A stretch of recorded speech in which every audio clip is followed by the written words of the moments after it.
In this video, I'm going to show you how I make my tofu look and taste like chicken. It's probably way easier than you think. You just need a little bit of patience and to follow a few easy steps, so I hope you enjoy.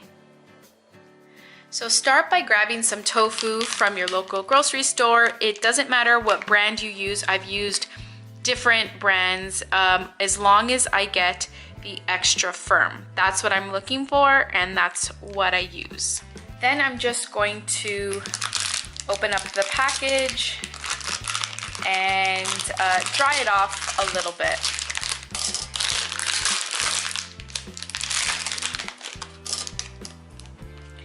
It comes with like liquid in here, so you're gonna wanna take it out of the package probably over the sink so your counter doesn't get all wet. I just put it on some paper towel and dry it up a little bit. That's it.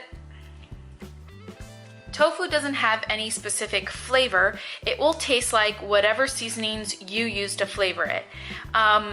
So in terms of cutting it, I often cut it in cubes. So get my knife and go straight down this way, straight down that way, and they'll be like little 1 centimeter cubes. I often just put it in a frying pan or even in the oven, like bake it at 350 for about 30 minutes, or I check the texture, and that's all good. But it looks like tofu and has like a tofu texture. The outside might be like crispy or dry, but the inside is still soft when you have a lot of the flesh. So I found a way to make it look more like chicken and taste more like chicken. I actually even tricked Jim completely. I made a stir fry with it this way, and he was like, that chicken was so tender. So I'm gonna show you how I do that. So you're gonna wanna get yourself a non-stick pan. That really helps, especially if you don't wanna use oil. Today I'm just going to use a basic cooking spray just to help it not stick to the pan, and so I don't have to use oil.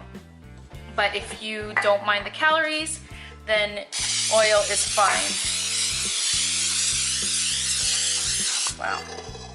So what you're gonna wanna do is place your pan on the stove at medium heat and get the pan a little bit warm before you place the tofu in. But I'm just gonna show you it here because there's better lighting here than where my stove is.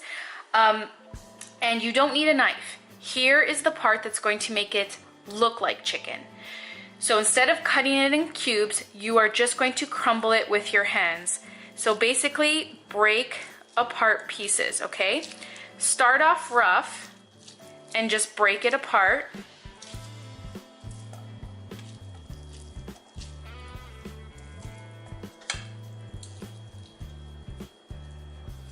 Okay, then get the bigger pieces and break them apart.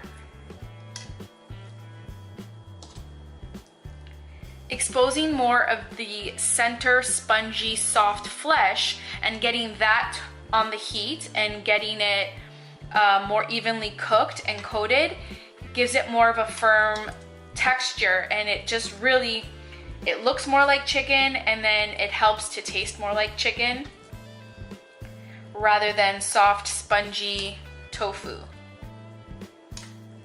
So I often just do a rough thing like this, and then while it's cooking, I continue to break things apart that I think looks like a weird shape. And if I want it to look more like chicken, I'll just cut it with my spatula.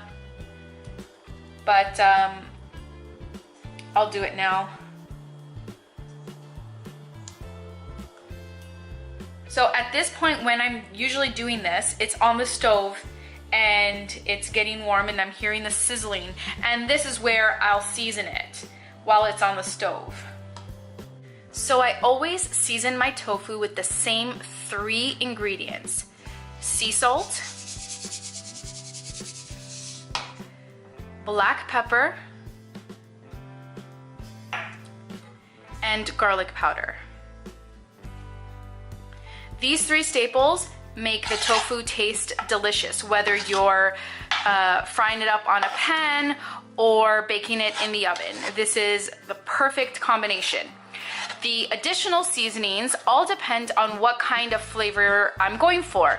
If I want things to taste a little bit more Mexican, then I will add some like chili powder, some lime juice to these ingredients. If I want maybe more of an Italian flavor, I'll add some oregano, basil, parsley, and because today I'm making an Asian stir fry, later on I'm going to be adding some soy sauce and sweet chili sauce. So these 3 ingredients is what you need to start with, and it'll make it taste delicious. So my tofu's been sitting on the stove for about 5 minutes already, and I just, turn it every once in a while I'm cutting up my other veggies or getting the other parts of my dish ready. You might be tempted to put it at a higher heat to cook it faster, but don't. Keep it at medium heat the entire time. The longer you cook it at a lower temperature, like nice and slowly, the more it'll have the texture of chicken, because tofu is very soft and watery. And the longer you cook it at a lower temperature, it gives it time to dry out and have more of a chicken texture. Also, the longer you wait, the more browned it'll get all around, and the more evenly browned it gets, the more it looks like chicken. Like, to me, it's already starting to look like chicken compared to when I first crumbled it. So yeah, the longer you get it browned, the longer you let it dry out, it's gonna look and taste more like chicken. So you have to be patient. There's no trick to it other than patience. And I have the least patience out of everyone I know, but I'm patient with my tofu because it makes all the difference in the world. It tastes like so much better.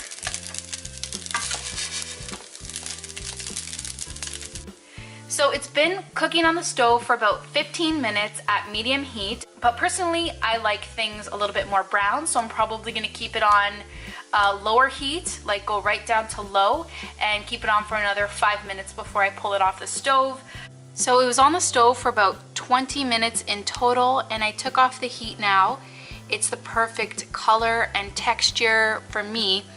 Like, I love the little crispy edges.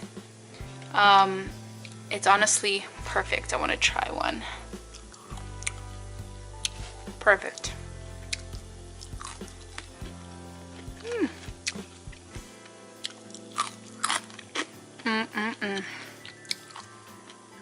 It tastes good just like this. Like, honestly, I'd eat this as a snack. I like the smaller little crispy pieces. So yeah, now I just have to combine this all with my sauteed veggies and my steamed rice. So this is the finished product, and I think it looks absolutely delicious, and it honestly tastes even better. It's all about the seasoning. So if you feel like it doesn't have any flavor, then you probably need to add a little bit more of the seasonings. While my rice is finishing up in the slow cooker, I have some vegetables sauteing on the stove at medium heat. I just put in a little bit of water to get it tender, and now I'm just going to add in some Bragg soy seasoning. If you have soy sauce, you can use that as well. And I'm also going to throw in some sweet chili sauce.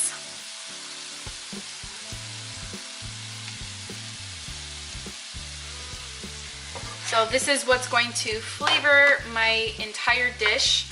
If I need to add more, once I add the tofu and rice in, then I'll add more. I'll just taste it and see. What I love about stir fries is that you can literally put in whatever you have in the fridge. Like, I often put mushrooms and broccoli, just so many different combinations. Pretty much anything tastes good. Today I had carrots, red and yellow bell peppers, celery, and some green onions. So that's what's going to make up the veggie part of my stir fry. And my brown rice is almost ready, and then I'm just going to combine everything into this pan and mix it up. You don't need to worry about all the liquid that the vegetables are producing.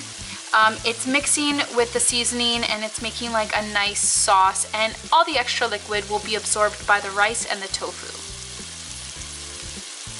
So I cooked my vegetables for about 5 or 10 minutes and I got it to the perfect tenderness that I like. And now I'm just going to add everything else in.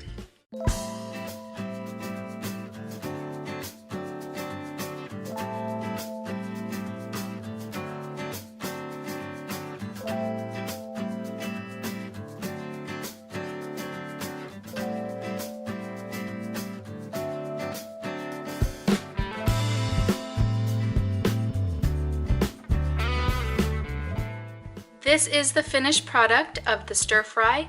It tastes absolutely amazing. I hope you try this recipe. Let me know if you do. I think the tofu came out perfectly. It's absolutely delicious, and I hope you enjoyed this video, guys. See you in the next one. Please subscribe.